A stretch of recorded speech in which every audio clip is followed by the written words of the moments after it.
Compilation है नितिन सिंघानिया की book Indian art and culture का। यूँ तो ये किताब आप सबको पता है कि यूपीएससी के पॉइंट ऑफ व्यू से बहुत इंपॉर्टेंट है और स्पेशली प्रीलिम्स के पॉइंट ऑफ व्यू से। बहुत बार ऐसा होता है कि हम इस किताब को रिवाइज नहीं कर पाते क्योंकि इसकी लेंथ बहुत ज़्यादा है, मतलब बहुत मोटी बुक है ये।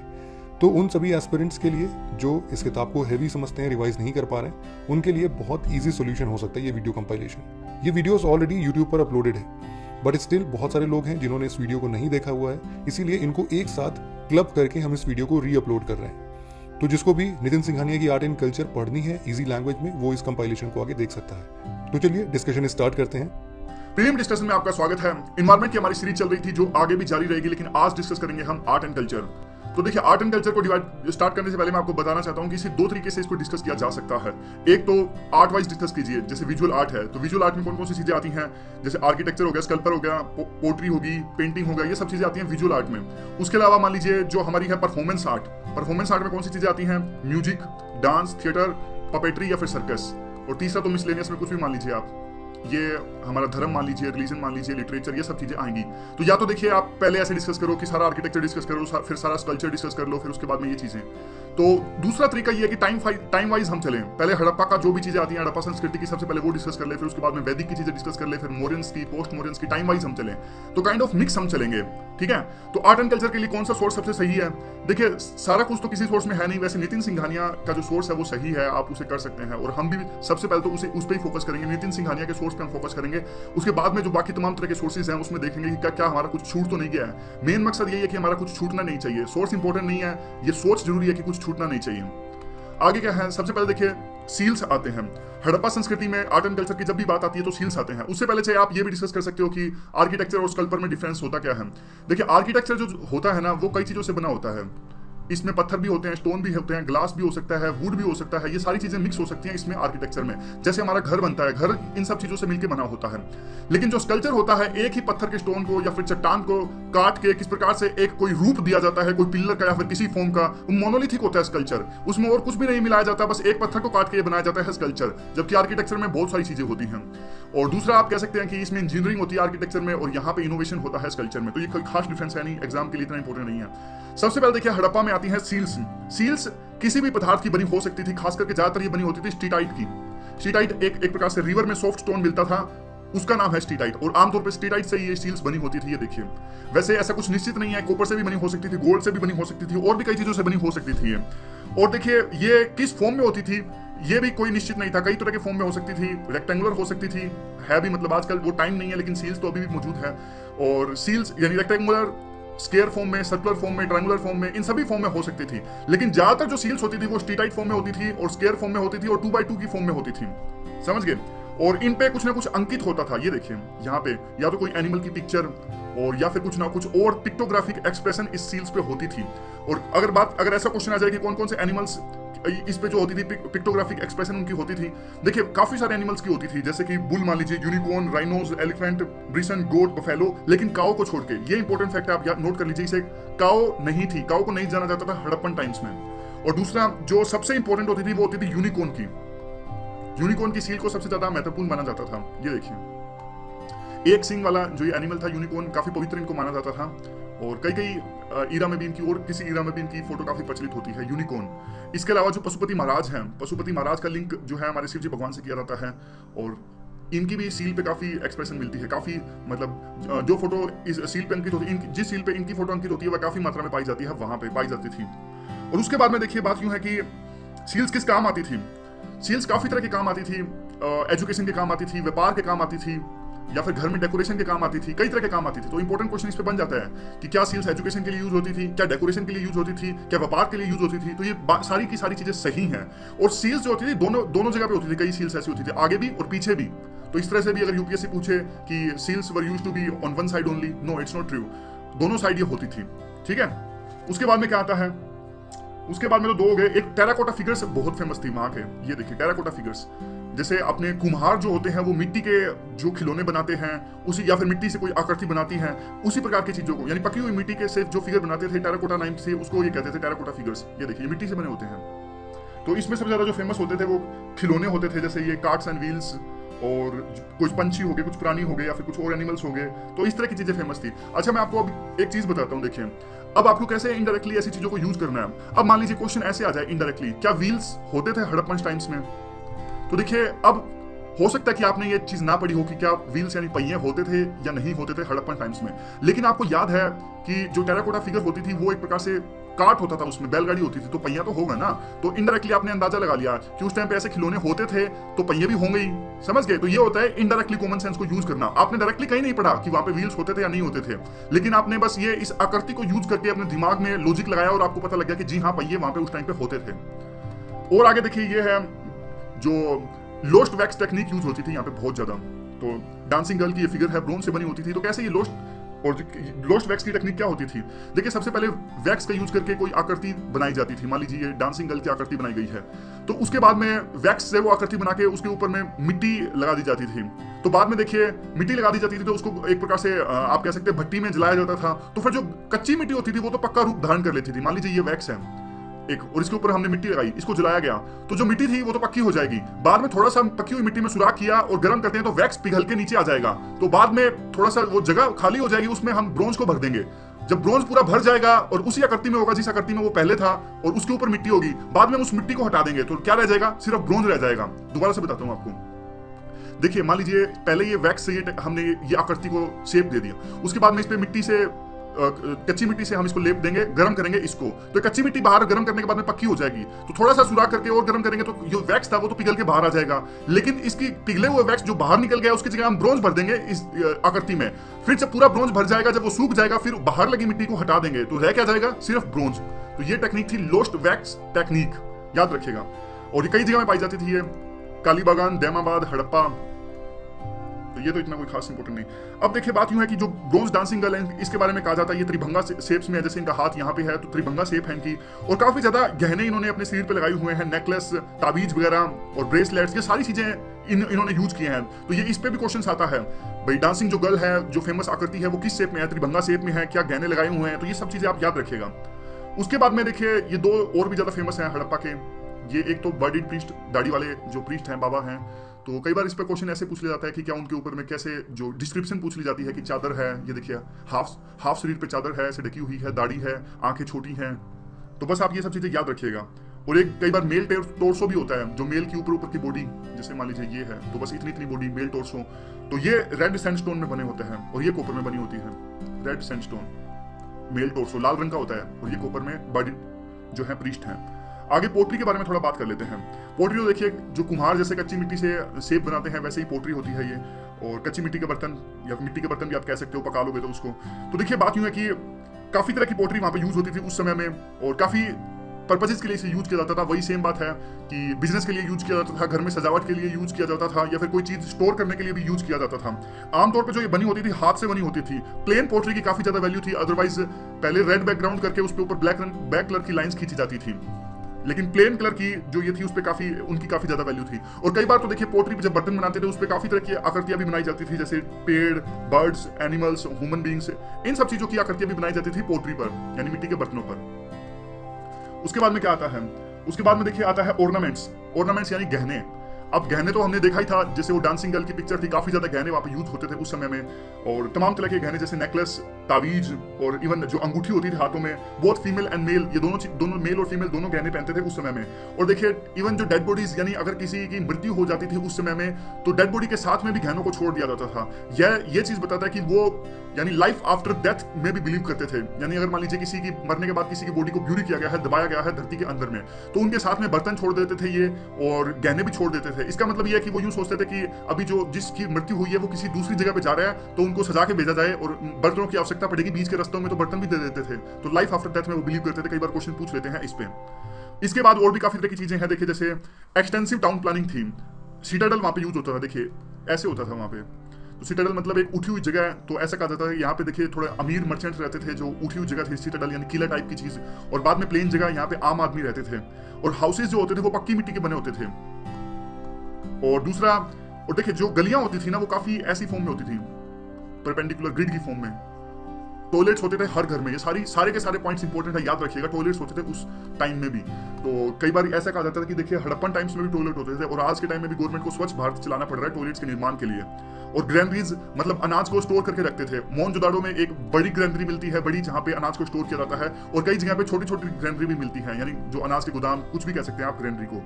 और इसके अलावा देखिए प्रॉपर ड्रेनेज सिस्टम था उस टाइम पे, सीवरेज व्यवस्था अच्छी थी, रोड्स राइट एंगल्स पे कटते थे, और जो घर थे वो 2 स्टोरी घर थे, एक के ऊपर एक, समझ गए, एक के ऊपर एक, मतलब उस टाइम के हिसाब से काफी विकसित चीजें हैं। आज आपको नॉर्मल लग सकती हैं चीजें, खिड़की नहीं होती थी और काफी चीजें की ये थी जो इंपॉर्टेंट थी वहां पे। तो काइंड ऑफ टाउन प्लानिंग उनकी काफी ज्यादा बढ़िया थी, इवन पब्लिक बाथ भी होता था वहां पे, समझ गए। और ये मोहनजोदाड़ो में मिलता है। उसके बाद में क्या आता है, उसके बाद में देखिए ऑर्नामेंट्स जो हमने डिस्कस किए थे, ये गहने कौन कौन से हो सकते हैं, ये सारे गहने, नेकलेस, तावीज, कुछ भी हो सकता है।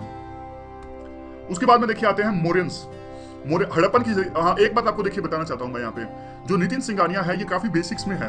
तो सबसे पहले तो हम बेसिक्स कवर करेंगे, बेसिक्स कवर करने के बाद में फिर हम डिफिकल्ट लेवल की तरफ जाएंगे। तो काइंड ऑफ पहले, सबसे पहले जो हमारा फोकस है वो नितिन सिंघानिया की तरफ है, बाकी सोर्सेज से जो भी डिफिकल्ट चीजें हैं वो फिर हम वो बाद में कवर करेंगे। बस दोबारा से रिपीट कर रहा हूँ, एकमात्र मकसद ये है कि बस कुछ छोड़ना नहीं है। देखिए मोरियंस आर्ट को आप 2 पार्ट्स में डिवाइड कर सकते हो, एक है कोर्ट आर्ट, दूसरी है पॉपुलर आर्ट। कोर्ट आर्ट तो वो होती है जो राजा उस टाइम पे थे वो इसका एक प्रकार से स्प्रेडनेस करते हैं, इसको प्रमोट करते हैं, जैसे पिलर, जैसे अशोका ने काफी जो पिलर्स हैं उनको काफी लगवाया था, तो ये कोर्ट आर्ट है, पिलर वगैरह लगवाना। जबकि पॉपुलर आर्ट कौन सी है, केव्स होगी या फिर स्कल्पचर्स हो गए, पोट्री होगी, ये तो आम जनता इस्तेमाल करती है, तो इसको कहते हैं हम पॉपुलर आर्ट, जो आम जनता द्वारा इस्तेमाल की जाती है। तो मोरियंस में सबसे पहले देखिए पिलर्स की बात कर लेते हैं। पिलर्स काफी ज्यादा यूज होते थे मोरियंस टाइम्स में, और ऐसा आरोप कई बार लगता है कि जो मोरियंस है उन्होंने जो पिलर्स हैं वो कॉपी किए हैं आर्कमेनियन एम्पायर से, यानी ईरानियन एम्पायर से। उस टाइम पे ईरान में एक एम्पायर था, वहां से कॉपी किए हैं मोरियंस ने, ऐसा आरोप इनके लगता है। क्यों लगता है, देखिए शेप देखिए पहले तो पिलर की आप, सबसे पहले होता था साफ्ट, ये सारा साफ्ट है ये। उसके बाद में होता था कैपिटल, ये देखिए ये कैपिटल है, और बेल शेप्ड कैपिटल मेनली होता था ये देखिए बेल की शेप में है। और उसके बाद में होता था एबेकस, यानी ये देखिए ये जो यहां पे जो जगह है ना उसको एबेकस कहते थे। और उसके ऊपर कोई भी जिसकी भी आपने शेप देनी है, लाइन हो तो लाइन कैपिटल कह देते थे, बल कैपिटल भी कह देते थे। तो इन तरह के ऊपर ज्यादातर तो देखिए लाइन ही होता था, शेर होता था इनके ऊपर में। इवन जो हमने हमारा जो नेशनल एम्बलम लिया है वो अशोका के द्वारा इस्टेब्लिश किया गया, तो पिलर है वाराणसी के अंदर में, वहां से लिया है। तो यहाँ पे देखिए ऊपर काफी तरह के एनिमल्स होते थे, लेकिन ज्यादातर जो होते थे वो लाइन ही होते थे। तो अब बेल शेप जो चीज है ना, ये वाली, एक सेकंड इरेजर लेके दोबारा से दिखाता हूं, जो ये बेल शेप है ना, ये वाली चीज ऐसा कहते हैं कि हमने वहां से कॉपी की मोरियंस ने, ये वाली चीज कहते हैं कि हमने ईरान के एम्पायर से कॉपी करी। लेकिन और काफी सारे प्रमाण निकलते हैं जिससे ऐसा कहते हैं कि जो मोरियंस की वो आर्ट थी खुद के द्वारा डेवलप की गई थी। जैसे कि देखिए जो मोरियंस के जो पिलर्स थे ना वो इंडिपेंडेंटली इरेक्ट होते थे, मतलब जैसे वो ईरान वाले थे वो तो किसी बिल्डिंग के ऊपर लगाते थे अपने पिलर्स को, जबकि मोरियंस वाले थे वो तो इंडिपेंडेंटली, ये देखिए प्लेन धरती है, कुछ भी बिल्डिंग नहीं है आसपास, बस प्लेन, इसी तरह इनको यूज कर लिया जाता था, इंडिपेंडेंटली बस यूज कर लिया जाता था, किसी बिल्डिंग पे नहीं लगाया जाता था, जबकि ईरान वालों को बिल्डिंग पे लगाया जाता था। दूसरा एक जो इंपॉर्टेंट बात है, ये देखिए आर्केमेनियन पिलर्स जो होते थे वो एक प्रकार से कहें तो आप ये जो मोरियंस वाले होते थे वो मोनोलिथिक होते थे, और जबकि आर्केमेनियन यानी ईरान वाले होते थे वो कई चीजों से मिक्स बने होते थे। जैसे हमने अभी डिस्कस किया आर्किटेक्चर में, स्टोन भी हो गया, वुड भी हो गया, काफी सारे पत्थरों से मिक्स बना दिया। लेकिन मोरियंस वाले जो पिलर होते थे वो एक ही चीज से बने होते थे, एक ही चीज, एक ही पत्थर से, और काफी तरह के यूज के लिए इसका इस्तेमाल किया जाता था, काफी तरह का इस्तेमाल किया जाता था। जैसे कि कोई सरमन देना है, जैसे अशोका के पिलर्स पे वो 14 उनके धर्म निकलते हैं, जो धर्म बनाया था अशोका ने। तो धर्म मतलब उनकी जो पॉलिसी थी भैरी गोसा की, बाद में कलिंगा युद्ध के बाद में जो उन्होंने धर्म के खिलाफ की पॉलिसी बनाई थी, तो पिलर से काफी तरह के उपदेश वो देते थे, काफी संदेश जो देना होता था उसके लिए भी पिलर्स को यूज किया जाता था, या फिर किसी तरह की विक्ट्री यानी जीत के बाद भी पिलर्स को यूज किया जाता था।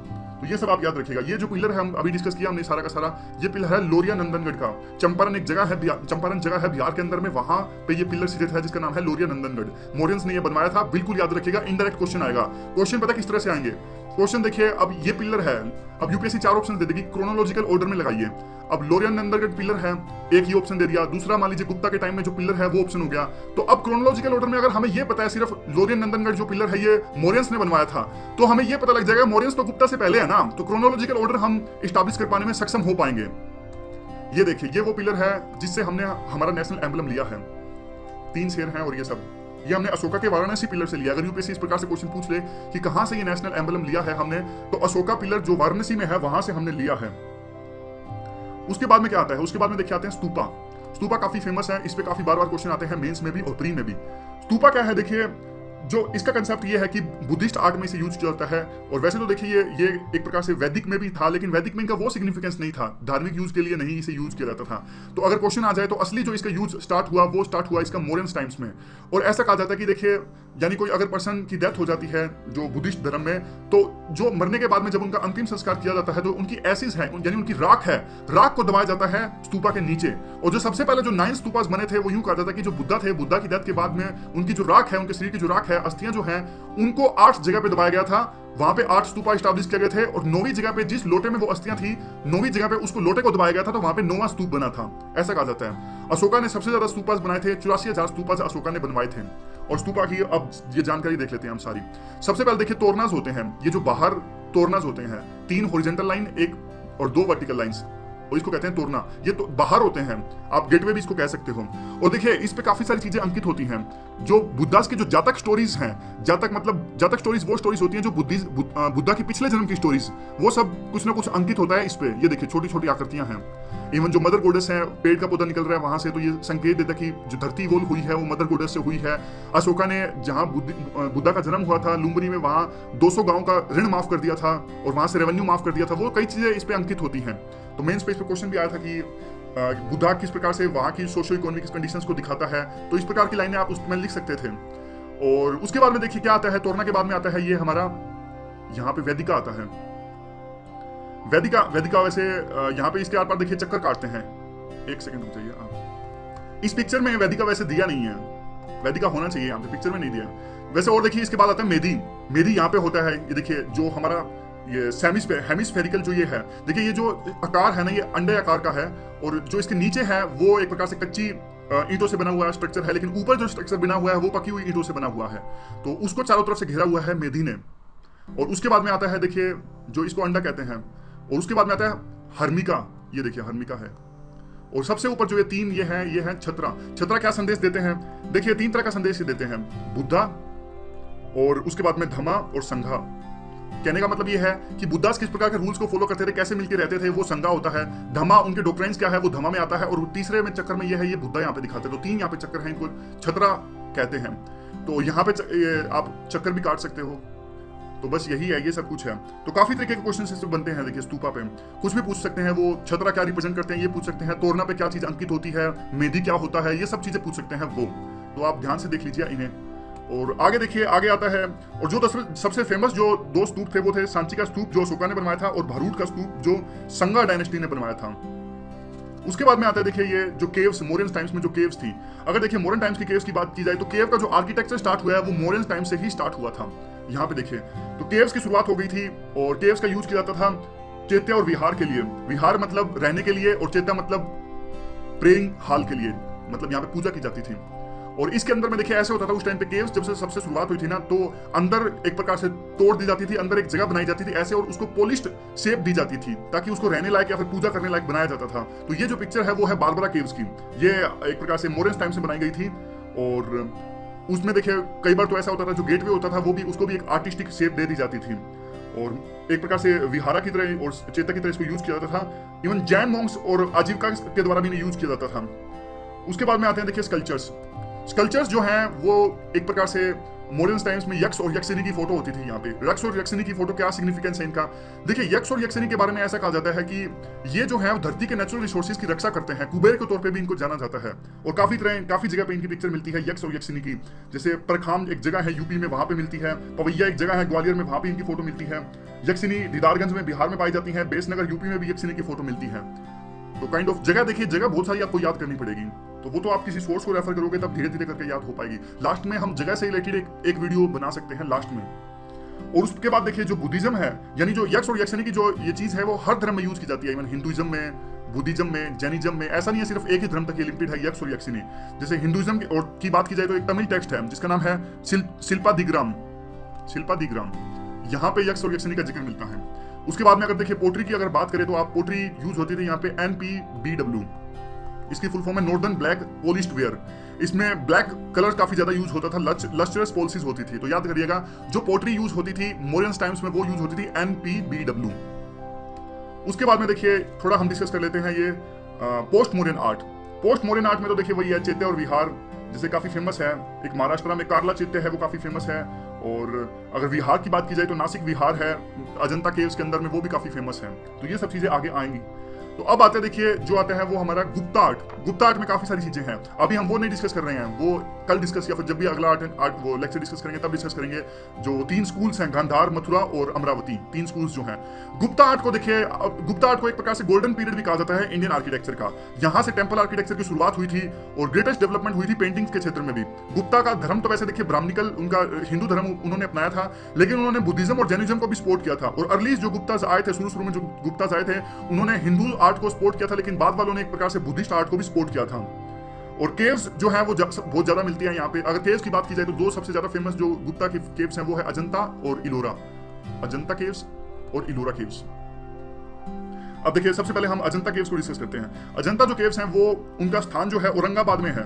महाराष्ट्र में एक जगह है औरंगाबाद में, वहां पे है ये जो अजंता केव्स हैं। और टोटल देखिए अजंता में 29 केव्स हैं, 29 केव्स हैं और सारे के सारे बुद्धिस्ट थीम्स हैं। तो ये याद रखिए, क्वेश्चन इस प्रकार से बनता है, क्या अजंता केव्स सारी बुद्धिस्ट धर्म से रिलेटेड रहती हैं? जी हाँ। तो अजंता केव्स जो भी हैं वो बुद्धिज्म से रिलेटेड हैं। और केव्स 19वीं शताब्दी में इनको डिस्कवर किया गया था और ये बनाई गई थी 200 BC से लेकर 650 AD तक के बीच में। समझ गए? उसके बाद में आता है कि देखिए क्या 29 जो केव्स हैं उसमें से कितने चैत्य थे, कितने विहार थे? तो ये याद रखिएगा 4 चैत्य थे, बाकी सारे विहार थे। तो चैत्य किस लिए यूज होता था बताइए? चैत्य यूज होता था प्रेयर के लिए, प्रार्थना के लिए। और विहार किस लिए यूज होता था? रहने के लिए। तो अजंता केव्स में से 4 चैत्य हैं, 25 विहार हैं। जो शेप होती थी अजंता की, देखिए वो जो शेप्स होती थी ना वो ऐसे होती थी परपेंडिकुलर। मान लीजिए ये पहाड़ी है तो पहाड़ी के परपेंडिकुलर अजंता की शेप्स है। और जबकि इलोरा की ना स्लोप पे है, जैसे ये पहाड़ी ऐसे जा रही है तो उसी स्लोप पे है शेप, और इनकी परपेंडिकुलर है पहाड़ी से, अजंता वालों की। और अभी हम अजंता ही डिस्कस कर रहे हैं। अब देखिए किस प्रकार से पेंटिंग की जाती थी अजंता में। अजंता में देखिए जब पेंटिंग करते थे ना जो केव्स के अंदर में, सबसे पहले देखिए जो भी रफ सरफेस होता था, मान लीजिए दीवार है तो काउडंग यानी गाय के गोबर और जो राइस हस्क है उन दोनों को मिला दिया जाता था। और रफ सरफेस पे सबसे पहले जो ये मिश्रण है काउडंग और राइस हस्क का, उसको लगा दिया जाता था। बाद में इस पे लाइम प्लास्टर है वो भी पोत दिया जाता था। और इसे तब तक इसको ऐसे ही मेंटेन किया जाता था जब तक ये सूख ना जाए। सूखने के बाद में यहाँ पे रंग लगाया जाता था। तो इस टेक्निक को कहते हैं फ्रेस्को पेंटिंग टेक्निक। सबसे पहले काउडंग प्लस में राइस हस्क लगाया, उसके बाद में लाइम प्लास्टर लगाया, और जब ये सूख गया तब उसके बाद में कलर्स लगाया। तो इस टेक्निक को कहते हैं फ्रेस्को टेक्निक। और काफी तरह की थीम्स हैं जो ये अजंता केव्स हैं। जातक स्टोरीज यानी बुद्धिस्ट के पिछले जन्म की, बुद्धा के पिछले जन्म की स्टोरीज भी, उनका भी पेंटिंग्स में वर्णन किया गया है, पेंटिंग के थ्रू उनको बताया गया है। और काफी तरह की इसमें देखिए 5 जो हैं वो हिमयाना से संबंध रखती हैं, बाकी सारी जो है महायाना है। तो हिमयाना महायाना क्या होते हैं? ये देखिए बुद्धिज्म की फॉर्म है। 5 जो हिमयाना है ये एक प्रकार से लेसर विकल होता था। देखिए शुरू में जब बुद्धिज्म आया था ना, उनकी जो टर्म्स एंड कंडीशंस थी उसको फॉलो करनी काफी स्ट्रिक्ट थी। लेकिन महायाना के टाइम में जो कंडीशंस थी काफी एक प्रकार से लिबरल हो गई थी। जैसे सोना वगैरह वो लेने लग गए थे, वुमेन वगैरह को भी एंटर करने दिया था। इस प्रकार से काफी तरह की चीजें थी जिससे लिबरल हो गया था ये। और ये काफी सारे लोग इसको महायाना को फॉलो कर सकते थे, तो इसको लार्जर विकल भी कहते हैं। तो 5 थे इसके हिमयाना के, बाकी थे 24 थे वो महायाना के। और कई जो सबसे फेमस जो इसके पिक्चर्स हैं वो मिलते हैं। देखिए जैसे डाइंग प्रिंसेस है, ये डाइंग प्रिंसेस है, जैसे प्रिंसेस की मौत हो रही है तो ये सबसे फेमस है। तो यूपीएससी क्वेश्चन ऐसे इंडायरेक्टली पूछ सकती है कि मान लीजिए डाइंग प्रिंसेस की फोटो कौन सी केव्स में है, तो ये अजंता केव्स में है। उसके अलावा फ्लाइंग प्रिंसेस है, पहले वाली डाइंग थी उनकी मृत्यु हो रही थी, ये है फ्लाइंग अप्सरा। समझ गए? फ्लाइंग अप्सरा, तो ये भी अजंता में है। उसके बाद में एक और जो सबसे फेमस है वो है प्रीचिंग बुद्धा। इसमें नहीं है प्रीचिंग बुद्धा, तो बिल्कुल सिंपल सा ही है, बुद्धा पूजा कर रहे हैं, प्रीच कर रहे हैं, मतलब मेडिटेशन कर रहे हैं, वो फोटो है वो आती है प्रीचिंग बुद्धा की अजंता में। और वो तो देखिए काफी जगह भी आती है, उस पर क्वेश्चन नहीं बनता। आगे आती है देखिए इलोरा की केव्स। इलोरा की जो टोटल केव्स थी वो थी 34 यानी 34 में से देखिए 17 थी वो हिंदुइज्म से बिलोंग करती थी, और जो 12 थी वो करती थी जैनिज्म से, बुद्धिज्म से, और जो बची हुई 5 थी वो जैनिज्म से।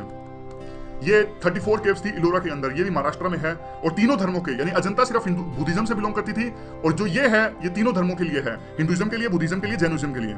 और इसके अलावा देखिए जो 3 केव्स सबसे ज्यादा फेमस हैं इसमें वो ये है, एक तो 14, 15, 16 नंबर की केव्स। नंबर याद मत रखना, 14, 15, 16, ये तो वैसे ही है। जो रावण की खाई केव्स है, ये देखिए रावण ने एक प्रकार से कैलाश पर्वत को उठा के रखा है। रावण की खाई जो केव्स है ये काफी फेमस है, एलोरा में है ये। उसके अलावा 10 अवतार केव्स हैं, नाम है ये केव्स का 10 अवतार केव्स। 10 अवतार के केव्स के अंदर भी और बहुत सारी चीजें हैं, तो बस नाम याद रखिएगा। 10 अवतार केव्स जो है वो एलोरा के अंदर में आती है। कैलाश टेम्पल है वो भी एक प्रकार से एलोरा गुफा के अंदर में ही आते हैं। कैलाश वो वाला कैलाश नहीं जो एक प्रकार से जो बर्फ वाला कैलाश है, ये दूसरा कैलाश है, मतलब एक प्रकार से कॉपी की गई थी। तो ये कैलाश जो टेम्पल है वो कौन सी गुफाओं के अंदर में आता है, तो याद रखिएगा एलोरा गुफा के अंदर में ही आते हैं। और उसके बाद में देखिए ये भी काफी फेमस थी जो केव्स हैं, जो ये कौन सी केव्स हैं, एक सेकेंड आप रुकिए, ये नासिक की केव्स हैं, नासिक की केव्स हैं ये, और इनको कहते हैं पांडवालेनी केव्स। 1st सेंचुरी एडी के आसपास इन्हें बनाया गया था, 1st सेंचुरी एडी, पांडवलेनी ये केव्स हैं। और देखिए अजंता के टाइम्स में और भी काफी तरह की केव्स हैं। एक हमने डिस्कस करी अजंता, दूसरा हमने डिस्कस करी इलोरा। तीसरे नंबर पे बाग केव्स हैं, वो मध्य प्रदेश में, वो बिल्कुल अजंता की तर्ज पर हैं। चौथे नंबर पे जूनागढ़ केव्स, जूनागढ़ जो केव्स हैं वो गुजरात में है। जूनागढ़ केव्स में बस आपको एक बात ये याद रखनी है, उसमें जो केव्स हैं ऐसे बनी होती है सीढ़ियों के आकार में, अप्रेस्ड प्लेटफॉर्म होता है, बाद में सीढ़ियों के आकार में है, तो बस याद रखिएगा। जूना केव्स भी ये थी गुप्ता के टाइम में बनाई गई थी। 5वें नंबर पे है वो नासिक केव्स है, नासिक केव्स हमने ये डिस्कस करी अभी, पांडवालेनी केव्स भी इसमें है। तो आप ये नाम याद रखिएगा, नाम बहुत इंपॉर्टेंट है ये। यूं पूछेंगे अजंता केव्स किसके टाइम में बनाई गई थी, किसने बनवाया था, ये किसने बनवाया था, और जो ये वैसे है पांडवालेनी केव्स, पांडवालेनी जो केव्स है वो कहां पे है, तो नासिक में है। ये सब चीजें है ना, वो आपको याद रखनी है, इस पे क्वेश्चंस बनते हैं। और आर्ट एंड कल्चर में आज हम डिस्कस करेंगे टेंपल आर्किटेक्चर। तो काफी इंटरेस्टिंग टॉपिक है, आप बिल्कुल पैशन के साथ और इंटरेस्ट के साथ समझने की कोशिश कीजिएगा। देखिए सबसे पहले देखिए टेंपल आर्किटेक्चर को आप 3 पार्ट्स में डिवाइड कर सकते हैं। सबसे पहला है नागारा टेंपल आर्किटेक्चर, दूसरा द्रविड़ टेंपल आर्किटेक्चर, और तीसरा है Vista temple architecture. North India में जो मंदिर बनवाए गए थे जैसे कि गुप्ता रूलर्स ने, वो मंदिर बनवाए थे, जैसे कि दशावतार टेंपल या फिर लक्ष्मण टेंपल, वो बनवाए गए थे नागारा टेंपल आर्किटेक्चर से। तो नॉर्थ इंडिया में पाया जाता है नागारा टेंपल आर्किटेक्चर। साउथ इंडिया में, साउथ इंडिया के जो रूलर्स थे उस टाइम पर, पलवाज, चोलाज या फिर कुछ मंदिर विजयनगर अंपायर के द्वारा बनाए गए थे, वो बनवाए थे उन्होंने द्रविड़ टेंपल आर्किटेक्चर से। और तीसरा जो टेंपल आर्किटेक्चर है वो विस्टा टेंपल आर्किटेक्चर है। काइंड ऑफ जो तीसरा टेंपल आर्किटेक्चर है वो इंडिपेंडेंट नहीं है, ये मिला के बना है, नागारा और द्रविड़ा को मिला के ये बना है। तो कई बार यूपीएससी इस तरह से क्वेश्चन पूछ लेती है। तो अब सबसे पहले देखिए आप ये बेसिक स्ट्रक्चर देखिए इस मंदिर का, और इसके बेसिक फीचर्स हम जानने की कोशिश करेंगे। देखिए सबसे पहले तो आपको पता होगा जब आप आगे जाते हो और जहां भगवान की मूर्ति होती है, जहां भगवान की मूर्ति होती है, सबसे पहले तो देखिए उस जगह को कहते हैं गर्भगृह। ये देखिए अब ये स्ट्रक्चर है, तो आप यहां से मंदिर अंदर जाओगे तो आगे जाके आपको भगवान की मूर्ति यहां पे मिलेगी। तो यहाँ पे जो नीचे तक का स्ट्रक्चर है अंदर में, उसको कहते हैं गर्भगृह। गर्भगृह के अंदर में ही जो पीठ यानी भगवान की जो मूर्ति है उसको एस्टैब्लिश किया जाता है।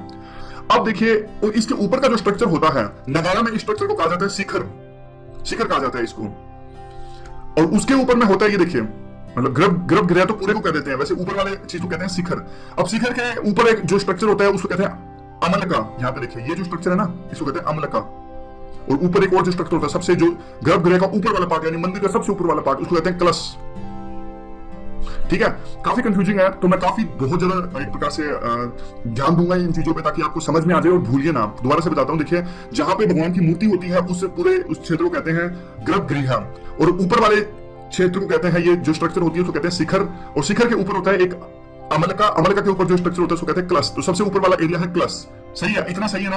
अब आगे देखिए, अब यहाँ पे आपने देखा होगा कभी आप मंदिर गए हो या फिर दूसरे धर्म के जो लोग हैं उनको मैं बताता हूँ, जब भगवान की मूर्ति होती है वहां पे घंटी बजाते हैं। आपने देखा हो तो देखिए, मान लीजिए ये भगवान की मूर्ति है और वहां पे भगवान की मूर्ति के आगे वो जो रूम होता है उसके बाहर आमतौर पर क्या होता है, वो चंदा इकट्ठा करने के लिए, मतलब अगर भगवान को हमें कुछ अर्पित करना है तो वो अर्पित करने के लिए यहाँ पे एक स्ट्रक्चर बना रखा होता है, और वहां यहाँ पे हम खड़े होते हैं और घंटी बजाते हैं ऊपर। तो देखिए इस चीज को कहते हैं, जो जहां पे हम घंटी बजा के वहां पे खड़े होते हैं, तो इस चीज को कहते हैं अंतराला। गर्भगृह के बिल्कुल आगे वाला जो एरिया होता है उसको कहते हैं अंतराला।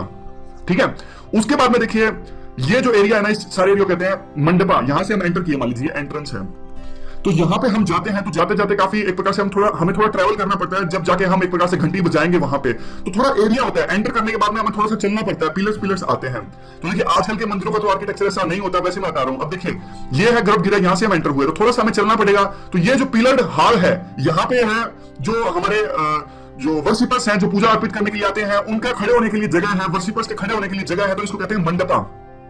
ये देखिए हॉल, इसको कहते हैं मंडपा। तो अभी तो देखिए यही इंपॉर्टेंट है। अब काफी सारे फीचर्स हम डिस्कस करेंगे, तो इतना आपको डिस्कस होना चाहिए। दोबारा से मैं 20 सेकंड के अंदर सारा कुछ जल्दी बता देता हूं, ताकि बस आपको एग्जाम में मेरी आवाज सुनाई दे, आप भूलिए मत बिल्कुल।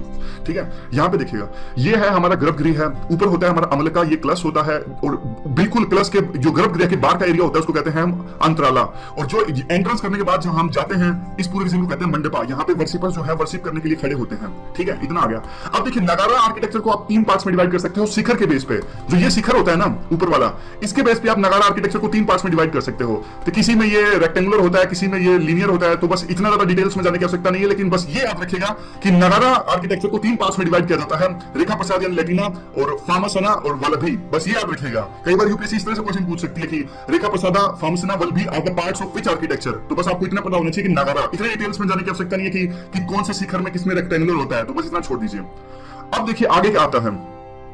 अब ना इसके आर्किटेक्चर के 3 स्कूल्स होते हैं। वैसे तो इसमें काफी सारे और भी चीजें हैं, लेकिन वो डर्विडियन के साथ में आप कंपेयर करके देखोगे तब आपको समझ में आएगा। यहाँ पे देखिए लास्ट में मैंने एक स्लाइड बनाई है डिफरेंस की, तो तीनों को कंपेयर करोगे तब जाके आपको और फीचर समझ में आएंगे। तो अभी फिलहाल आप नगारा आर्किटेक्चर के स्कूल समझ लीजिए। शिखर के आधार पर इसको तीन पार्ट्स में डिवाइड किया गया है, लेकिन इसके 3 सब स्कूल्स भी हैं, जैसे कि है उड़ीसा स्कूल। नगारा आर्किटेक्चर का ये स्कूल है उड़ीसा स्कूल। देखिए उड़ीसा स्कूल की अगर बात करें हम, तो इसमें आपको क्या मिलेगा, सबसे पहले जो कोणार्क मंदिर है वो बहुत फेमस है यहाँ का, उड़ीसा स्कूल का। और लेकिन दो जो चीजें है ना, इसमें 2 चेंजेस आते हैं।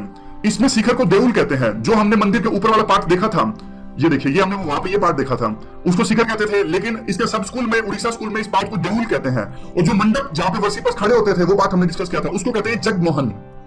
बस 2 चीजें आप मान लीजिए।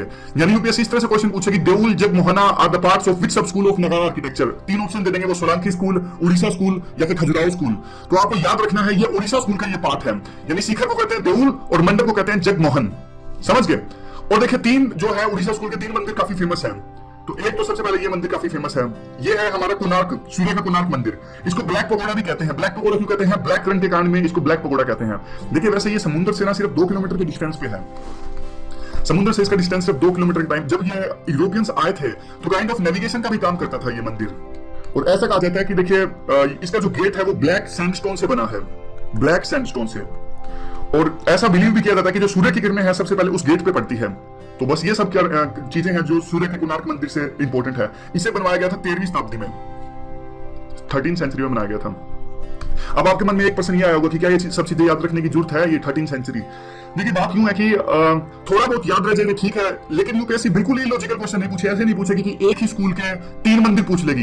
यूपीएससी आमतौर पर इस तरह के क्वेश्चन पूछती है, काफी डिफरेंस होता है, एम्पायर में डिफरेंस होता है। एक गुप्ता का मंदिर पूछ लेगी, एक मौर्यन का पूछ लेगी, टाइमलाइन में काफी डिफरेंस होगा। ऐसे नहीं पूछेगी कि वो 13th सेंचुरी का, 12वीं सेंचुरी का, 11वीं सेंचुरी का। ऐसे क्वेश्चन नहीं पूछे जाते, कभी भी नहीं पूछे जाते, सेम स्कूल के नहीं पूछे जाएंगे। तो आगे देखिए एक और जो चीज है वो ये है, इसके बाद में जो सिंपल सी बातें हैं, ज्यादा याद रखने की आवश्यकता है नहीं। जैसे यूं कहते हैं कि जो इसकी एक्सटर्नल वाल्स होती है, यानी बाहर की दीवारें होती हैं, कार्विंग पूरी की होती है, अंदर कार्विंग नहीं की होती, और पिलर्स नहीं होते इसमें, पिलर्स नहीं होते, आयरन के ग्रिड्स यूज करते हैं इसमें। और बाद में देखिए टेम्पल्स की बाउंड्री वाल्स भी होती हैं। बस आप देखिए इतनी सारी चीजें, इतना डिटेल में जाकर यूपीएससी क्वेश्चन पूछेगी नहीं। नितिन सिंघानिया की बुक में दिया या फिर दूसरी बुक्स में भी मिलता है, लेकिन कॉमन सेंस लगाओगे तो आपको भी एहसास हो जाएगा कि बाहर की दीवार ऐसी थी कि अंदर की दीवार ऐसी थी। यूपीएससी इस तरह के क्वेश्चन नहीं पूछेगी, कभी भी नहीं पूछेगी। तो दिमाग पे स्ट्रेस मत डालिएगा, जहां पे इंपॉर्टेंट क्वेश्चन बनेगा हम अपने आप देख लेंगे उसको। तो आगे देखिए ये है जगन्नाथ टेम्पल, ये उड़ीसा का पार्ट है। यानी देखिए हायरार्की देखिएगा, नगारा भी डिस्कस कर रहे हैं हम। टेंपल को 3 पार्ट्स में डिवाइड किया था, नगारा, और दूसरा था हमारा द्रविड़, और तीसरा था हमारा विसरा। नगारा के अंदर में हम 3 स्कूल्स में हमने इसको डिवाइड किया था। पहला स्कूल था उड़ीसा। उड़ीसा के अंदर 3 मंदिर डिस्कस कर रहे हैं। पहला हमने डिस्कस किया कौन सा? कोणार्क मंदिर। उड़ीसा का दूसरा मंदिर कौन सा? ये डिस्कस कर रहे हैं जगन्नाथ। तो ये पूरी हायरार्की है, भूलिएगा मत, ठीक है। तो जगन्नाथ मंदिर में तो कुछ भी ऐसा नहीं है। देखिए जगन्नाथ की पूरी यात्रा फेमस है और बस पिक्चर दिखाने के लिए है ये, और ऐसा कुछ भी नहीं है इस पे क्वेश्चन बनता हो। बस यूं पूछ लेंगे कौन से स्कूल का ये है जगन्नाथ टेंपल। तो हमें अगर ये पता है जगन्नाथ टेंपल अगर उड़ीसा में है, पुरी में है, तो डेफिनेटली उड़ीसा स्कूल का ही एक पार्ट है। अब चलते हैं अगले टेंपल की ओर। यह है लिंगराजा टेंपल। देखिए ये टेंपल हमारे प्राइम मिनिस्टर यहाँ पे गए थे अभी 3-4 दिन पहले, तो ये भी उड़ीसा स्कूल का एक पार्ट है, काफी फेमस है ये भी। अब देखिए अगला स्कूल डिस्कस करते हैं हम। अब नगारा का अगला सब स्कूल है, ये है खजुराहो। खजुराहो के टेंपल आपने सुने होंगे, काफी फेमस है। चंदेला रूलर्स ने बनाए थे ये। चंदेला रूलर्स हैं और काफी तो मध्य प्रदेश में पाए जाते हैं, उन्होंने बनवाए थे ये। अब देखिए इनकी जो इंटीरियर और एक्सटीरियर जो है वो लेविशली डेकोरेटिंग को किया होता है। बाहर भी लेविशली डेकोरेटेड होते हैं, अंदर भी लेविशली डेकोरेटेड होते हैं। और उसके बाद में देखिए यहाँ के ना जो मंदिर होते हैं ना, उनके बाहर में काफी तरह की कामुक तस्वीरें होती हैं। एक प्रकार से जो आपने सुना होगा कि कामासूत्र जैसी तस्वीरें होती हैं इस मंदिर के बाहर। अब काफी सारे मिथ्स हैं। I am supposing like that all you are mature here, that's why I am discussing all this kind of things. देखिए जो बाहर ये जो कामुक तस्वीरें लगाई जाती हैं वो किस लिए लगाई जाती हैं? एक बहुत बड़ा मिथ है इस चीज पर। वो इसलिए लगाई जाती है क्योंकि देखिए आप भगवान के पास जा रहे हो, अंदर भगवान की मूर्ति है, भगवान के पास जा रहे हो, तो वो इसलिए लगाई जाती है कि आपके अंदर में इतनी श्रद्धा है, क्योंकि वो सारी जो इरोटिक तस्वीरें आपको मंदिर के बाहर मिलेगी, अंदर नहीं मिलेंगी वो। तो इसका मतलब ये कि ये सब चीजें आप छोड़ के अंदर जा रहे हो। जो ये सब तक जो ये बाकी जो सब डिजायर है लाइफ की, चाहे वो सेक्सुअल डिजायर हो या फिर दूसरी मटेरियलिस्टिक डिजायर्स हो, उन सबको छोड़ के आप भगवान के पास में जा रहे हो, इसका ये सिग्निफिकेंस होता है। बाकी कई तरह के मिथ्स हैं कि सेक्सुअल रिचुअल्स होते थे पुराने टाइम में, ऐसा वैसा, वो सब मिथ्स हैं। जो असली कारण है वो ये है। तो उसके बाद में देखिए ये है कि इसमें बहुत सारी चीजें होती है जो हमने अब डिस्कस करी। गर्भगृह है, असेंबली हॉल्स, पोर्टिको, और इसमें देखिए एक बात इंपॉर्टेंट है, इस पे क्वेश्चन पूछा जा सकता है। जो यहाँ पे ये शिखर्स होते हैं ना, तो वो बढ़ते जाते हैं, ऐसे ऐसे बढ़ते गए। ऐसा लगता है दूर से देखने में कि ये माउंटेन्स की चेन है, ठीक है। तो ये बस एक बात याद रखिएगा। और 10वीं 11वीं सेंचुरी में बनाए गए थे ये टेम्पल्स, जो बनाए गए थे 10वीं 11वीं सेंचुरी में। और जो इसका फेमस टेम्पल है वो है कांद्रिया महादेव टेम्पल। चलिए अब चलते हैं अगले स्लाइड की तरफ में। तो बस यही है खजुराहो का सबसे लोफ्टीएस्ट और सबसे बढ़िया एग्जांपल है कांद्रिया महादेव टेम्पल। आगे है देखिए सोलंकी स्कूल। सोलंकी स्कूल भी काफी फेमस है, ये भी पार्ट है नागारा आर्किटेक्चर का। तीसरा सब स्कूल हम डिस्कस कर रहे हैं। पहला हमने डिस्कस किया उड़ीसा, दूसरा हमने डिस्कस किया खजुराहो, तीसरा सब स्कूल है नागारा आर्किटेक्चर का सोलंकी स्कूल। सोलंकी स्कूल देखिए गुजरात में इसके मंदिर मिलते हैं। सोलंकी रूलर्स ने गुजरात में मंदिर बनवाए थे। मोधेरा सन टेम्पल, ये है मोधेरा सन टेम्पल जिसकी तस्वीर आप देख रहे हैं इस स्लाइड पर। काफी फेमस ये टेम्पल है। और सोलंकी एक प्रकार से यूं भी कहा जाता है कि चालुक्यास के काइंड ऑफ ब्रांचेस थे ये। और मैसिव रेक्टेंगुलर स्टेप ये टैंक मिलते हैं, ये देखिए मैसिव रेक्टेंगुलर फॉर्म में है और स्टेप वाइज टैंक है। स्टेप वाइज मतलब देखिए ऐसे ऐसे नीचे करके हम जा रहे हैं तो स्टेप वाइज हैं। और काफी एक प्रकार से इसकी जो सेंट्रल श्राइन की जो वॉल्स होती थी वहां पे कार्विंग की होती थी, अच्छी डेकोरेशन की होती थी और ईस्ट की डायरेक्शन में होते थे ज्यादातर ये टेम्पल। और सूर्य कहां से उदय होता है? ईस्ट से ही होता है ना सूर्य, बता देना यार कोई गलती हो तो। देखिए इक्विनॉक्स में ऐसा कहा जाता है कि सूर्य की किरणें एकदम बिल्कुल यहां पड़ती हैं सीधी। देखिए एक तस्वीर में आपको दिखाता हूं। इक्विनॉक्स क्या होता है? इक्विनॉक्स वो होता है जब एक प्रकार से दिन और रात एकदम बराबर हों। 20 मार्च और 23 सितंबर को ये दिन आता है जो हमारे अर्थ की लोकेशन इस प्रकार से हो जाती है कि सूर्य की किरणें जो स्ट्रेट पड़ती हैं तो दिन भी बराबर है, रात भी बराबर है। काइंड ऑफ ऐसे नहीं होता। कई बार जो अर्थ होती है वहां पे सूर्य किरणें कई बार ऐसे पड़ती हैं, कई बार ऐसे पड़ती हैं, डायरेक्शनल नहीं है, सीधी पड़ रही है तो दिन और रात बराबर है। तो इक्विनॉक्स पे यहाँ पे जो है एक प्रकार से आप कह सकते हो डायरेक्टली इंटरनल श्राइन पे सूर्य की किरणें आती हैं। आगे क्या है? आगे देखिए नागारा आर्किटेक्चर में एक और जो फेमस है वो है हमारा पंचरत्न स्टाइल। पंचरत्न ये 2014 में यूपीएससी ने क्वेश्चन पूछा था। पंचरत्न में काइंड ऑफ यूं है, देखिए एक सेंट्रल श्राइन होगी और आर पार चारों ओर जो होंगी उसकी होंगी श्राइन होगी सब्सिडरी श्राइन। दशावतार टेम्पल या फिर लक्ष्मण टेम्पल इसका एग्जांपल है। ये देखिए 5 श्राइन्स होती हैं, पंचरत्न टेम्पल होते हैं। देखिए कितना सिंपल यूपीएससी क्वेश्चन पूछती है। यूपीएससी ने इतना सिंपल क्वेश्चन पूछा है कि पंचरत्न क्या है, क्या ये टेम्पल आर्किटेक्चर है या फिर कुछ पंचायत का पार्ट है या फिर कुछ डांस है, क्या है ये? इतना सिंपल क्वेश्चन यूपीएससी पूछती है। तो मेरा कहने का मतलब यूं है कि डाइवर्स करने की जरूरत है। सब चीजों के बारे में हमें थोड़ा थोड़ा पता होना चाहिए कि बजाय कि एक ही चीज के बारे में पीएचडी करने लगे हम। अब ये नहीं है कि पंचरत्न के टेम्पल के बारे में आप पूरी इसकी हिस्ट्री खोज दो कि देश में कौन कौन से हिस्सों में बनाए गए थे। क्वेश्चन जो आएंगे बिल्कुल कॉमन सेंस वाले क्वेश्चन आएंगे। थोड़ा सा भी आपने पढ़ा हो तो आंसर्स दे पाने में आप सक्षम होते हो। अब देखिए पंचरत्न टेम्पल हमने डिस्कस कर दिया, लक्ष्मण टेम्पल है। आगे हम चलते हैं थोड़ा द्रविडियन आर्किटेक्चर की तरफ में। ये देखिए ये है द्रविडियन स्टाइल। अब देखिए यहाँ पे जो शिखर है ना, शिखर में दो चीज का डिफरेंस आ जाता है। अब हमने जो डिस्कस किया था शिखर था मंदिर के ऊपर, गर्भगृह के ऊपर में बड़ा सा शिखर था, नागारा आर्किटेक्चर में हमने डिस्कस किया था। अब देखिए जो यहाँ पे जो गर्भगृह के जो ऊपर स्ट्रक्चर होता है ना उसकी काइंड ऑफ शेप चेंज हो जाती है। यहाँ पे मान लीजिए यहाँ पे भगवान की मूर्ति है तो उसके ऊपर में कोई स्ट्रक्चर होगा, उसकी स्ट्रक्चर ऐसे होगी काइंड ऑफ ये क्या कह सकते हैं इसको, पिरामिडल कह सकते हैं। ये देखिए ऐसे मिलेगा। और ये नॉर्थ में तो जो शिखर होता था वो काइंड ऑफ नक्की के छत्ते की आकार का होता था और यहाँ पे चेंज हो गया ऊपर। यहाँ पे ये देखिए बिल्कुल पिरामिडल शेप में जा रहे हैं ऊपर हम, समझ गए? तो ये प्रिंसिपल पार्ट है। अब देखिए अब मैं डिफरेंस से बताता हूं तब आपको समझ में आएगा सारी चीजें। गोपुरम क्या होता है? वैसे गोपुरम क्या होता है? देखिए मंदिर के बाहर बड़े बड़े एक प्रकार से स्ट्रक्चर खड़ी कर दी जाती थी द्वार पे, उसको गोपुरम कहते थे। और साउथ में ये गोपुरम ज्यादा मिलते हैं हमें और नॉर्थ में कम मिलते हैं। अब देखिए थोड़ा हम एक प्रकार से डिफरेंस डिस्कस करते हैं तब आपको अच्छे से समझ में आएगा। देखिए नागारा आर्किटेक्चर टाइमलाइन छोड़िए कब बनाए गए थे ये। गोपुरम देखिए गोपुरम नहीं होते, यानी मंदिर के बाहर जब यहाँ पे मान लीजिए मंदिर खत्म होता है तो मंदिर के बाहर में साउथ इंडिया में बड़े बड़े स्ट्रक्चर्स होते थे, उसको गोपुरम कहा जाता था। और जबकि ये गोपुरम्स एब्सेंट थे नागारा में, साउथ इंडिया में ये थे। और इवन जो गर्भगृह है जहाँ पे मान लीजिए भगवान की मूर्ति है तो उस स्ट्रक्चर को क्या कहा था हमने? गर्भगृह है। तो गर्भगृह के बाहर में द्वारपालास थे बड़े बड़े भगवान की रक्षा के लिए। मतलब काइंड ऑफ उल्टा हो गया, भगवान तो सबकी रक्षा करते हैं लेकिन हाँ जी हाँ बिल्कुल सच बात है। गर्भगृह के बाहर जो थे बड़े बड़े द्वारपालास होते हैं साउथ इंडिया के द्रविड़ आर्किटेक्चर में, जबकि नॉर्थ इंडिया में जो द्वारपालास है वो नहीं होते। वहां पे सिर्फ मिथुन जैसे यक्ष नहीं थे, वैसे ही मिथुन का इनके स्ट्रक्चर जो होते हैं वो रक्षा करते हैं कुबेर की खजाने की। तो और दूसरे जगह गंगा यमुना की भी तस्वीरें होती हैं नॉर्थ इंडिया में गर्भगृह के बाहर, लेकिन साउथ इंडिया में बड़े बड़े द्वारपालास की फोटो होती है, समझ गए? तो बस ये है। और दूसरा ये है देखिए वाटर टैंक जो है आमतौर पे तो एब्सेंट रहता था। एक सेकंड आप रुकिए, मैं एक खाली स्लाइड ले लेता हूँ। हाँ तो ये देखिए खाली पेज ले लिया, मिला नहीं मेरे पास तो साइड वाले स्टूडेंट से मांगना पड़ा। तो देखिए बात करते हैं ये नागारा आर्किटेक्चर जब डिस्कस कर रहे थे वहां पे जो पानी का टैंक हमने डिस्कस किया था तो एक आधे टेंपल में था, जैसे मोधेरा में था सन टेंपल में। लेकिन अब अगर बात करें तो देखिए द्रविड़ आर्किटेक्चर की जो साउथ इंडिया में है वहां पे पानी का टैंक आमतौर पर निश्चित तौर पर मिलता है। और साउथ इंडिया में देखिए बाउंड्री वॉल्स मिलती है, ये देखिए बाउंड्री वॉल्स मिलती है वहां पे मंदिर के चारों ओर। लेकिन नागारा आर्किटेक्चर में जो है वो वॉल्स नहीं मिलती, चारों तरफ जो बाउंड्रीज है ये नहीं होता। ये तो मैंने बना दी, बस ऐसे ही होगा टेंपल होगा यहाँ पे ऐसे, लेकिन चार आसपास जो बाउंड्री नहीं होती आमतौर पर।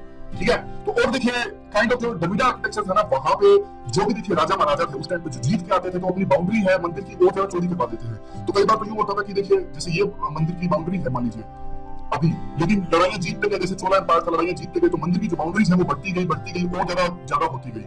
और क्या करते थे, मंदिर का जो सिंबल था साउथ इंडिया में काइंड ऑफ वो विक्ट्री से रिलेटेड था, एम्पायर की ग्लोरी दिखाता था। मान लीजिए कि मंदिर है तो मंदिर के बाहर जो क्या होते थे, मंदिर के बाहर होते थे गोपुरम।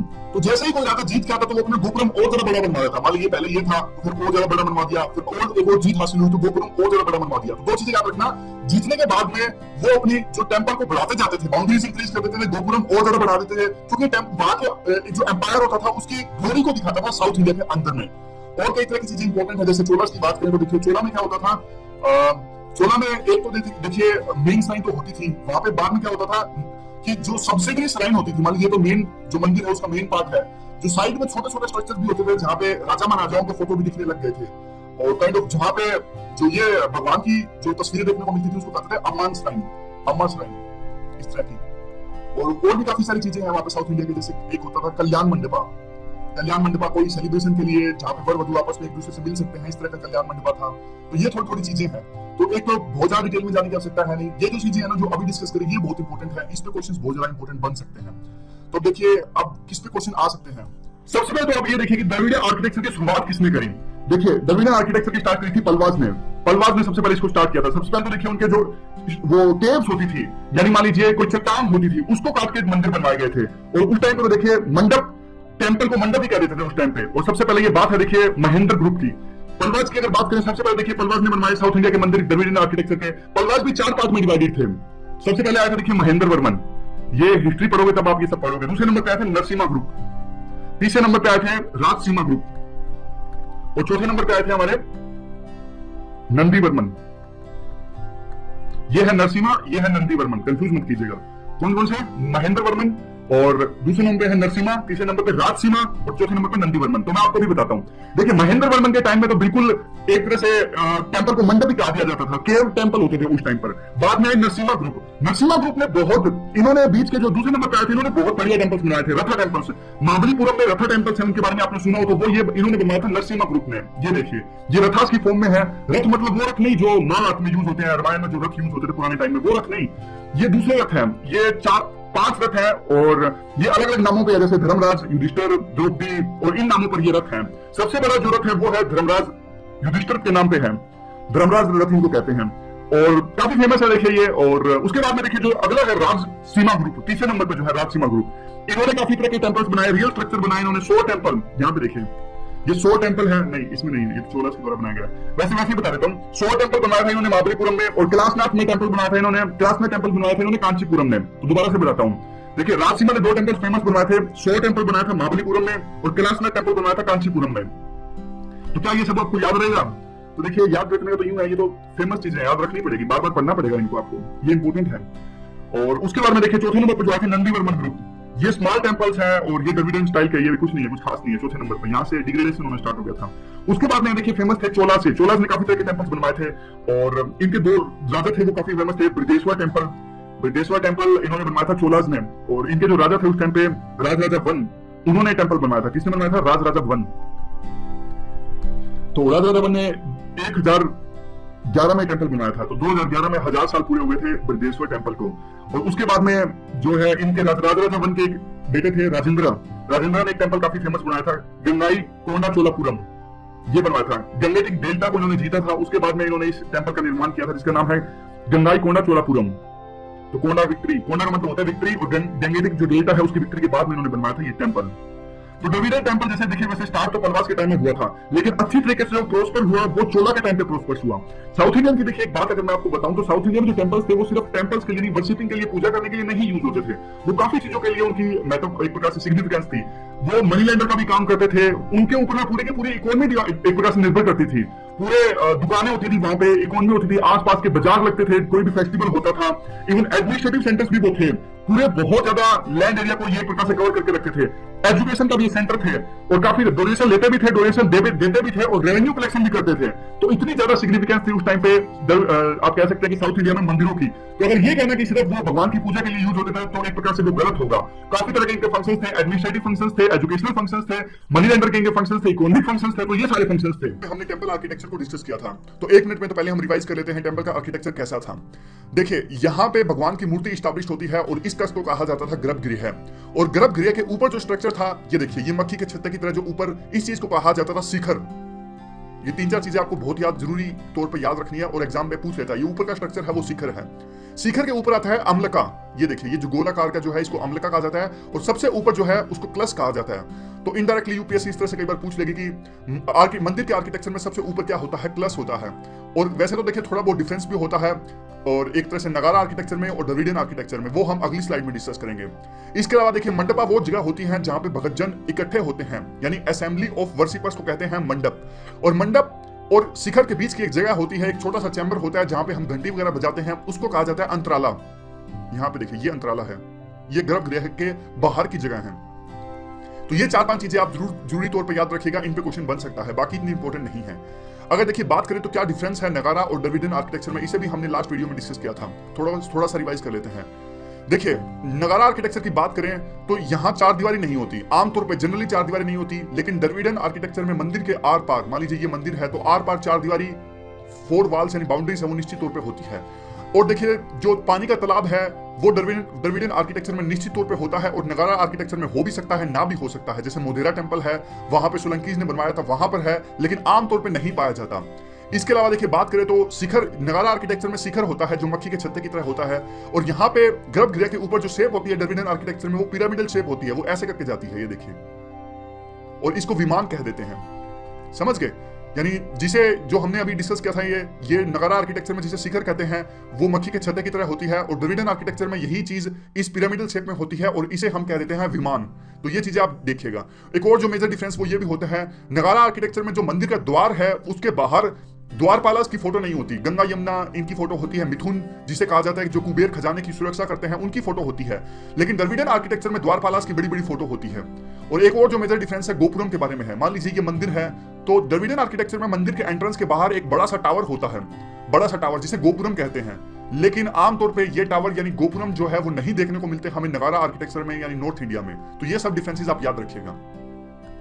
अब हम डिस्कस करते हैं, देखिए नटराजा चोला आर्किटेक्चर में थे हम। चोला आर्किटेक्चर में देखिए एक बहुत ही एक जो मूर्ति है भगवान शिव के डांस करते हुए जो मूर्ति है, काफी फेमस हुई थी, ब्रोंज की मूर्ति है, और काफी बड़ी मात्रा में इसे बनाया गया था, वास्ट स्केल में इसे बनाया जाता था उस समय में। तो क्या ये रिप्रेजेंट करता है? देखिए इनडायरेक्टली डायरेक्टली यूपीएससी इस पे क्वेश्चन पूछ सकता है। कुछ चीजें इसमें जरूरी है, और वो क्या जरूरी है आइए देखते हैं। देखिए सबसे पहले इस मूर्ति के, ब्रोंज की जो मूर्ति है, इसके आर पार एक फ्लेम है।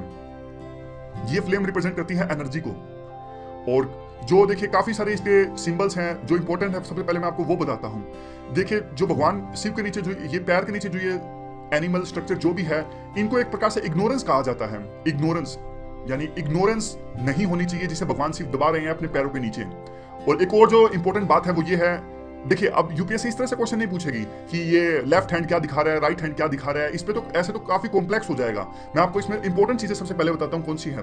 देखिए तीसरी आंख है, तीसरी आंख का मतलब सिग्निफिकेंस ये होता है, जैसे यूपीएससी अगर पूछ ले कि तीसरी आंख का सिग्निफिकेंस क्या है, तीसरी आंख का सिग्निफिकेंस ये है कि जो भगवान शिव है वो ओमनी प्रेजेंट है, वो हर जगह मौजूद है। और इसके अलावा एक हाथ में डमरू भी है, लेफ्ट हैंड की अगर बात करें तो यहाँ पे डमरू है। तो डमरू का मतलब है क्रिएशन। यहाँ पे देखिए क्रिएशन है इसका मतलब। डमरू यहाँ नहीं, डमरू इस साइड है, ये देखिए ये डमरू है। ये तो 4 हाथ हैं।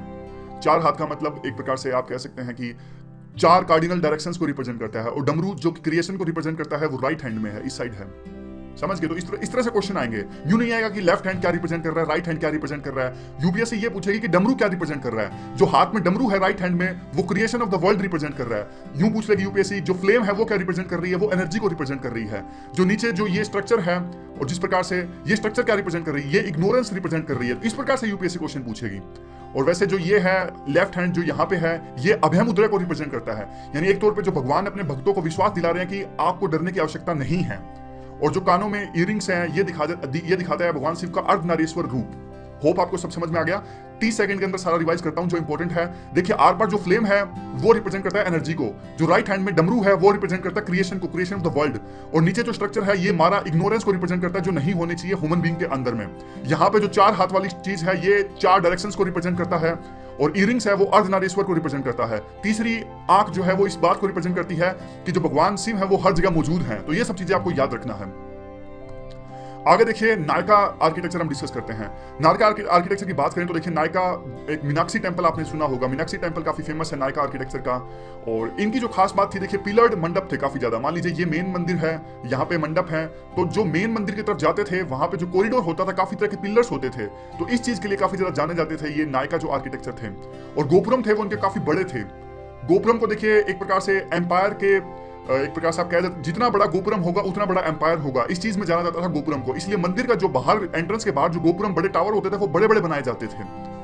और प्राकर्मा विद हुज पिलर्स ऑन, ये तो वही है जो पिलर्स थे मंडप के आगे जब जाते हैं। तो ये नायका आर्किटेक्चर की बात करें तो ये है नायका आर्किटेक्चर। इसमें और कुछ क्या कह सकते हैं, देखिए और तो काफी सिंपल सी चीजें हैं जिसपे क्वेश्चन नहीं बन सकता, जैसे इंट्रिकेट कार्विंग जो थी मंदिर के ऊपर में काफी कॉम्प्लेक्स थी, तो इन पे क्वेश्चन नहीं बनता। क्वेश्चन इस पे ये बन सकता है कौन सा टेंपल है नायका का फेमस है, ये है मदुरई का मीनाक्षी टेंपल है। और मदुरई में जो काफी सारे मंदिर हैं वो भी नायका में आते हैं। तो ये 3-4 चीजें याद रखिएगा। आगे आता है देखिए विसरा स्टाइल। विसरा स्टाइल जो है वो द्रविडियन और नगारा आर्किटेक्चर का काइंड ऑफ मिक्स है, कंबाइन करके बनता है। कर्नाटका में ये काफी ज्यादा पाया जाता है। कर्नाटका में देखिए इसलिए भी पाया जाता है, उनका वहां पे जो एक प्रकार से रूलर्स थे उनका एटीट्यूड था काफी स्टबर्न नहीं था, जिद्दी टाइप का एटीट्यूड नहीं था, इसलिए टेंपल आर्किटेक्चर में काफी तरह के चेंजेस हुए। नगारा और द्रविडियन यानी नॉर्थ इंडिया प्लस में साउथ इंडिया के जो टेंपल आर्किटेक्चर को मिला के बनाया उस आर्किटेक्चर को कहते हैं विसरा आर्किटेक्चर या विशारा आर्किटेक्चर, कुछ भी कह लीजिए। तो देखिए इसमें कुछ मंदिर हैं, आपको वो याद रखने हैं कौन कौन से मंदिर हैं। सबसे इंपॉर्टेंट देखिए इसमें आता है पपानाथ टेंपल, 680 एडी में बनाया गया था। और उसके अलावा देखिए कुछ मंदिर हैं जैसे डोडा बसप्पा, ये डोडा बसप्पा टेंपल है, तो ये भी आपको याद रखना है, विसरा स्टाइल का है। लड खान टेंपल है आईहोल में, आईहोल को सिटी ऑफ टेंपल्स भी कहा जाता है, वहां पे फेमस है लड खान टेंपल एहोल। इसके अलावा बदामी में काफी सारे टेंपल्स हैं, वो भी विसरा स्टाइल के अंदर में आते हैं। इनको बनाया गया था 17वीं सेंचुरी में। तो कुछ फैक्ट्स हैं, याद रख लीजिएगा तो बढ़िया है। काफी बार यूपीएससी क्वेश्चन पूछ लेती है कि मैच ऑफ द फॉलोइंग कीजिए। मान लीजिए कोई दशावतार टेंपल दे दिया यूपीएससी ने, मैं आपसे क्वेश्चन पूछता हूं, देखिए चलो देखिए एक तरफ है दशावतार टेंपल और यहाँ पे है विसरा स्टाइल, और यहाँ पे है मान लीजिए अभी भी हमने डिस्कस किया, कौन सा डिस्कस किया था मैं अभी, मीनाक्षी टेंपल, और ये हमने डिस्कस किया लड खान टेंपल। अब इनको मैच ऑफ द फॉलोइंग करनी है, यूपीएससी इस तरह से कुछ पूछ लेगी। तो ये जो दशावतार टेंपल है वो नगारा का है, और जो ये टेंपल है लड खान टेंपल है वो एहोल और ये विसरा का है, और यहाँ पे जो नायका का टेंपल था वो है मीनाक्षी टेंपल। तो ये काइंड ऑफ आप बस match of the following UPSC पूछ सकती है, तो आपको याद रखनी है ये सब चीजें। अगला है वो देखिए विजयनगर एम्पायर का है। इसमें कौन सा आर्किटेक्चर कैसे फेमस था, देखिए विजयनगर एम्पायर का ये सबसे पहले तो आप याद रखिएगा विरूपक्ष टेंपल काफी फेमस है। विरूपक्ष टेंपल एक सिटी थी विजयनगर एम्पायर की, हम्पी सिटी, वो भी काफी फेमस है, बहुत बढ़िया सिटी थी हम्पी, जिसे 16वीं-17वीं शताब्दी के आसपास जब अटैक हुआ था, मुस्लिम रूलर्स थे आसपास वहां पे बीजाकोंडा के आसपास, तो उन्होंने उस सिटी को ध्वस्त कर दिया था और काफी बढ़िया सिटी इसको माना जाता था। उसके अलावा देखिए विजयनगर एम्पायर में जो आर्किटेक्चर है उसको सेकुलर आर्किटेक्चर के तौर पर भी जाना जाता है। लोटस टेंपल है, ये देखिए ये लोटस टेंपल है और ये विजयनगर एम्पायर ने बनाया था और सेकुलर है। तो इसमें 4 दीवारी जो है वो काफी बड़ी हो गई। कुछ इंपॉर्टेंट बातें हम जाने तो डेकोरेशन का काफी ज्यादा यूज किया जाता है। गोपुरम है उसकी स्ट्रक्चर भी काफी ज्यादा बड़ी है। गोपुरम यानी मंदिर के बाहर का जो बड़ा टावर था इसमें और भी ज्यादा बड़े हो गए, इनलार्ज हो गए, और 4 दीवारी थी वो भी ज्यादा बड़ी हो गई। सोने का बहुत ज्यादा यूज है, गोल्ड का बहुत ज्यादा यूज है। तो ये सिंपल बातें हैं, क्वेश्चन बन सकता है। सेकुलर आर्ट का सबसे इंपॉर्टेंट है यहाँ पे, सेकुलर आर्ट इसे कहा जाता है विजयनगर एम्पायर को। विरूपक्ष टेंपल काफी इंपॉर्टेंट है। तो ये 4-5 चीजें हैं, आप याद रखिएगा। इसके अलावा देखिए पाला आर्ट है, पाला स्कूल ऑफ आर्ट, कुछ खास है नहीं। पाला आर्ट में सेन रूलर्स ने बनवाया था पाला आर्ट को, और दोनों हैं, हिंदुइज्म और बुद्धिज्म दोनों को स्थान दिया गया है, और इसमें आर्ट एंड कल्चर दोनों को ध्यान रखा गया है। काइंड ऑफ कोई ऐसी बात नहीं है पाला आर्किटेक्चर में जिस पे क्वेश्चन पूछा जा सके। तो उसके बाद हम देखिए डिस्कस करते हैं राष्ट्रकूटा। राष्ट्रकूटा काफी इंपॉर्टेंट है, यहाँ पे देखिए राष्ट्रकूटा आर्किटेक्चर का देखिए सबसे ज्वलंत उदाहरण जो है वो मुंबई के बिल्कुल पास एलिफेंटा केव्स में मिलता है। एलिफेंटा केव्स 2 फेजेस में बनाई गई थी। एक फेजेस हिंदुइज्म पे डिवोटेड है और दूसरा जो फेज है उसमें जो केव्स हैं वो बुद्धिज्म पर डिवोटेड है। देखिए एलिफेंटा केव्स जो मुंबई से बिल्कुल गेटवे ऑफ इंडिया से जहां पे बोटिंग भी होती है, बिल्कुल मुंबई से थोड़े से दूरी पर है ये। इसमें जो ये मूर्ति है, त्रिमूर्ति, ये काफी फेमस है। ये देखिए जो एलिफेंटा केव्स हैं, जो राष्ट्रकूटा जो रूलर्स ने बनवाई थी, वहां पे एलिफेंटा केव्स में एक मूर्ति है, त्रिमूर्ति के इसे कहते हैं, और ये काफी इंपॉर्टेंट है। इसमें देखिए 3 रूप हैं भगवान शिव के, और जो देखिए ये जो रूप है ये है क्रिएशन, और यहां पे जो ये है ये डिस्ट्रक्शन है, यानी इसको आप ब्रह्मा कह सकते हैं, इसको रुद्रा शिवा कह सकते हैं, और जो बीच का रूप है इसको आप विष्णु कह सकते हैं, यानी प्रिजर्वर। समझ गए? यहाँ पे जो फीमेल रूप है ये क्रिएशन है, यहाँ पे जो एक प्रकार से मेल फॉर्म है रुद्रा शिवा इसे कह सकते हैं, डिस्ट्रक्शन को रिप्रेजेंट करता है। और जो मेन शिवा है, मेन सबसे बीच में जो सेंटर में फेस है, वो विष्णु को रिप्रेजेंट करते हैं और इसका एक प्रकार से प्रिजर्वर है। यहाँ पे क्रिएशन, डिस्ट्रक्शन और बीच में प्रिजर्वर, तो ये आप याद रखिएगा, काफी इंपॉर्टेंट है। इसके अलावा देखिए वहीं पे एलिफेंटा केव्स में जो राष्ट्रकूटा रूलर्स ने बनवाई थी, वहां पे भगवान शिव की एक अर्धनारीश्वर की मूर्ति है, यानी